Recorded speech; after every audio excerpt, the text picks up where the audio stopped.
Number 26. We want to find the point-slope form of the equation of a line.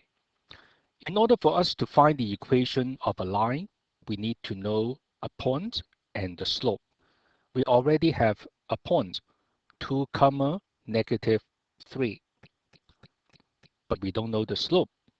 However, it's telling us the line is parallel to 6x minus 3y equals to 12. So let's focus on this particular line. We will be able to tell the slope of this line, 6x minus 3y equals to 12.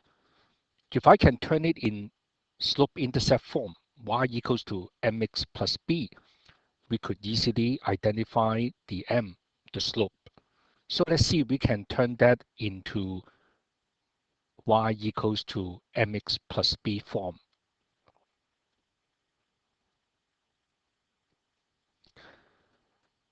I will add 3y on both sides.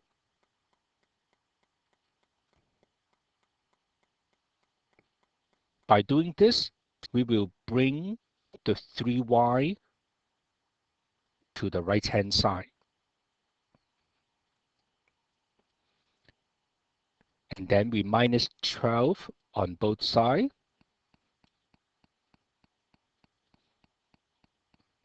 So we got 6x minus 12 equals 3y. The purpose of doing this is to keep the y positive, so we don't have to deal with the negative later. We don't have to divide both sides by negative. Now we divide both sides by 3. So we will have 2x minus 4 equals y. In another word, y is equals to 2x minus 4. So we can identify the slope, which is 2. The line that we are looking for is parallel to this line. We know parallel lines have the same slope. So now the slope of the line that we are looking for will be 2. And the point is 2, negative 3. So now we can tell the point-slope form for that particular equation.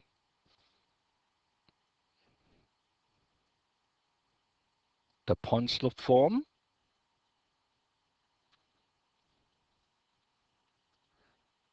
is y minus y1 equals m times x minus x1. We know the m, and we know this is the x1, and this is the y1. So let's replace the m, x1, y1 by the corresponding number. So we got y minus negative 3 equals 2 times open parenthesis x minus 2. Maybe we can simplify a little bit. Minus a negative, so we can say y plus 3.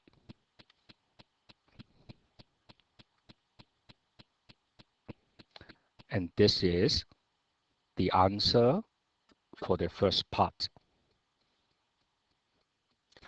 Now, part B, we want to turn this into slope-intercept form. So we will distribute the 2 on the right-hand side. So we will have y plus 3, let's copy down that first, equals to 2 times parenthesis x minus 2. So let's distribute the 2 on the right-hand side. So we have x plus 3 equals 2x minus 4. Minus 3 on both sides, we will have y equals to 2x minus 7. And that is the slope-intercept form. Part C, we want to graph this particular equation. good that we have the slope-intercept form, so we can quickly identify one of the points. We know that the y-intercept will be 0, negative 7. And we also know the slope.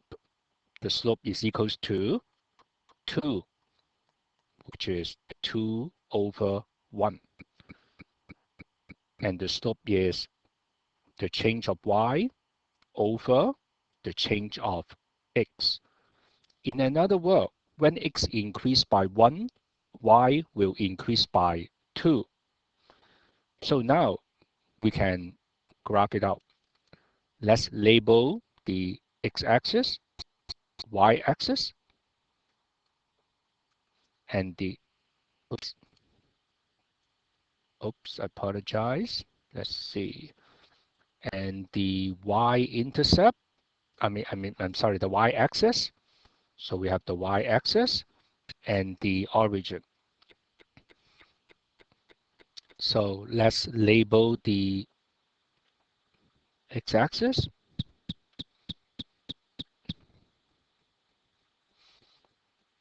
We don't have to put down 1, 2, 3, 4, 5. We can skip it. But if we do so, we need to be inconsistent.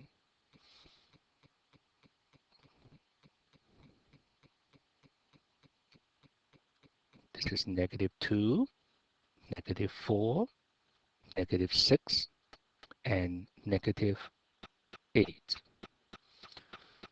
So we have a point 0, -7. That is the y-intercept. So let's label this. This is the y-intercept 0, -7. And we know the slope. Whenever x increase by 1, y will increase by 2. So from the y-intercept, we can tell when x increase by 1, y will increase by 2. So we have another point over here. And that is 1, -5. Let's have another point. When x increase by 1, y will increase by 2. So we have another point over here. That will be 2, -3. Now let's make a line passing through these 3 points.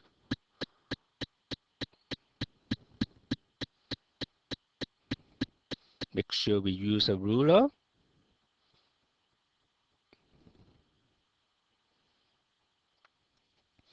And then label